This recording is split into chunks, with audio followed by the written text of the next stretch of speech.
మహర్షి వాల్మీకి వర్ణించిన విధంగా రావణుని లంక భారతదేశ దక్షిణ తీరం నుంచి సుమారు 100 యోజనాలు అనగా 1300 కిలోమీటర్లు దక్షిణ దిక్కుగా మహాసముద్రపు మధ్యలో ఉండేది. ఈ లంక నలుదిక్కుల 100 యోజనాల దూరంలో ఏ విధమైన జనసంచారమున్న భూభాగం ఉండేది కాదు.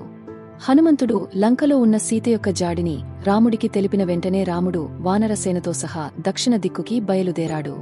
దక్షిణ సముద్ర తీరానికి చేరుకుని సముద్రుడు నీలుడు సహాయంతో వానరులు సముద్రమీద వారధిని కట్టారు. వానరులు 100 యోజనాల వారధిని 5 రోజుల్లో పూర్తిచేసి లంక యొక్క ఉత్తర తీరం చేరుకున్నారు.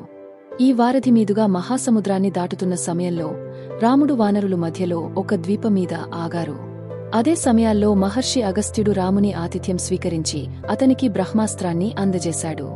ఇదే సమయంలో భగవంతుడైన మహాదేవుడు కూడా రాముని ఆశీర్వదించాడు. ఇప్పుడు రావణ లంకని చాగోస్ ద్వీపసమూహంగా చెప్పవచ్చు.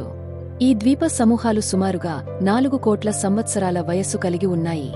అవి పుట్టిన దగ్గరనుంచి చాలా వేల సంవత్సరాలు పాటు మహాసముద్రంలో కదులుతూ 1400 కిలోమీటర్లు పైకి భారత భూభాగానికి దగ్గరగా వచ్చాయి.